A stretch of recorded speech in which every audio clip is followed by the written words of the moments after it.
I want to introduce you here to this man. This is James Real. And basically, after the 2020 election and hearing stories in the news about all the chaos surrounding election interference and people attacking, going after poll workers because Donald Trump was mad because he's a sore loser, basically, James Real said, I want to do my civic duty. I want to become a poll worker and make sure like elections are run properly and fairly. Not because he's a conspiracy theorist, I mean, but because he's like, they need good people willing to do the job because all the Republicans are trying to run these people out. So he wanted to become a poll worker. So what did he do? He lives in South Carolina. He went through all the requisite online training you need to do for that job. He did this in late 2023 because he was gearing up for the 2024 election. He did that in late 2023. And then after you finish the online training, you got to go to in-person training. But there was one problem that he had. Apparently, the state law in South Carolina says all poll workers eventually have to take an oath. And this is what the law says. Specifically, if you're a poll manager, this is the oath you have to take before they can swear you in as a poll worker. And you can see this up here. I do solemnly swear or affirm, either one, we don't care, that I am duly qualified, blah, blah, blah. It's an oath. I'm going to preserve, protect, and defend the Constitution of this state and of the United States. So help me God. And James looked at that and he's like, well, I'm an atheist, so I don't mind affirming the oath, which I can choose to do in that first line. I don't want to swear an oath that seems almost religious. I can affirm, that's fine. But I don't want to say, so help me God. I don't believe in God, and I don't want to lie when I'm giving my oath. So can I not say those four words? And basically, he asked the Greenville County Voter Registration and Elections Board, can I not say that last sentence? Because, this is part of my deeply held non-religious convictions. And they said no. And basically, that blocked this guy from becoming a poll worker. And here's the thing, the irony is that an oath, that oath suggests a secular alternative. It says you don't have to swear an oath because there are some religions that say you cannot swear an oath to anyone or anything else. Jehovah's Witnesses, for the same reason they don't want to pledge allegiance to the Bible, they don't want to swear an oath to the government or anything like that. So that's why it's totally legal to say, I affirm that I'm going to do my duty. That's all well and good. So if you're allowed to affirm the oath, why can't, that's a religious accommodation that they made. Why aren't we doing it for the last sentence in the oath? That's the issue. So then the Freedom from Religion Foundation gets involved in this case. They send a letter to the Elections Board and the State Elections Commission. And one of the things they wrote in the letter, check this out right here.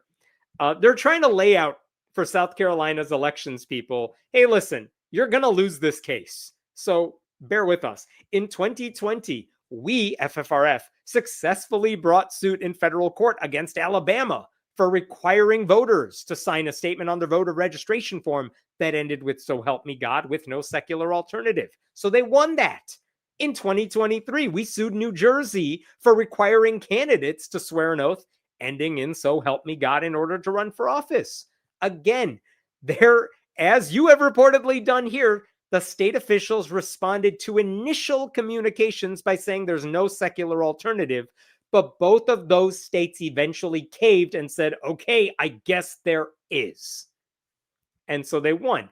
And this is the important part. South Carolina cannot constitutionally require a citizen who wants to fulfill a civic duty to swear to a God to fulfill that duty. So FFRF is saying, you got to give this guy a secular alternative. Listen, we win in court on this issue a lot. So just tell us you're going to fix it.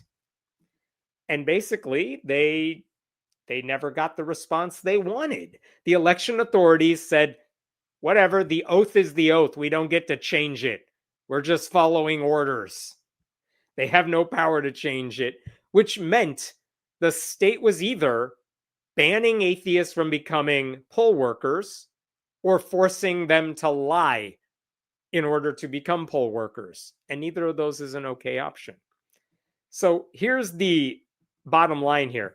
At this point, the Freedom from Religion Foundation has filed a lawsuit against the state. And you could see it right here. They just filed this in district court, in US district court. It's a federal lawsuit against the people running the state board of elections on behalf of James Real. And they're basically saying, you have shut us out. Plaintiff wants to ensure that all the people running the elections provide a secular oath alternative that allows citizens who are unable to swear, so help me God, to serve as poll workers. This should not be complicated. I guess the only thing to really say here, they want the judge to step in right now and just prohibit the state from requiring people to take that oath, or at least say that line in the oath. And they're asking the judge, step in right now and give us a secular affirmation that James can take. We also want something from the courts saying that the defendants, the state of South Carolina, have violated the Constitution by requiring people to say, so help me God. So I was reading through their lawsuit, and my first thought is, man, this whole thing should have been an email, right? The issue should have been brought to the election board. They should have said, haha, you caught us. Whoops, our mistake. We'll fix it. And no one has done that at all. No one wants to take any responsibility. And the end result is right now, atheists, anyone else who doesn't believe in the Christian God, or anyone who doesn't want to swear an oath to God, is shut out of a vital role for elections. Like, that's not bureaucratic oversight. That is an unconstitutional relic of Christian arrogance. There is no good reason to force people to pledge an oath to God if they want to manage elections. None. It's discriminatory. It's a betrayal of the Constitution that these officials claim to defend. Like, no one should force citizens to invoke God if they want to do a public service, especially when it comes to elections. Like, his situation should have been a perfect opportunity for a smart government to just affirm for the state that civic duty and appreciation for democracy is something for everybody. Anyone can do it, and we want you to do it. And instead, everyone involved in this story is clinging to a religious oath that basically shames some of the very citizens who are actually willing to serve their communities. It shames them because it suggests if you don't believe in this God, you're not worthy of doing this job. So this isn't just about one atheist's right to work the polls. It's about whether South Carolina actually believes in democracy for everybody, or if they just believe democracy is reserved for people who pray a certain way. One quick side note before I'm done with this. South Carolina, famously, in 1997, there was a man named Herb Silverman. He's still around. He's a great guy. He wanted to become a notary public, and he filled out the application to do so. And my understanding of his story is he was the only guy who was rejected from becoming a notary public because he crossed out "so help me God" in his written application.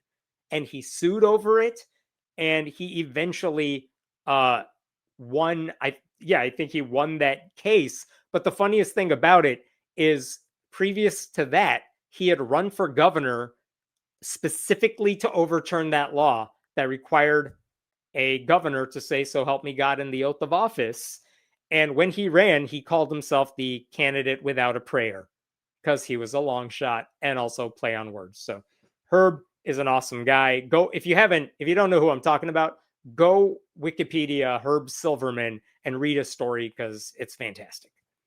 All right, I will leave it there. What questions you got here?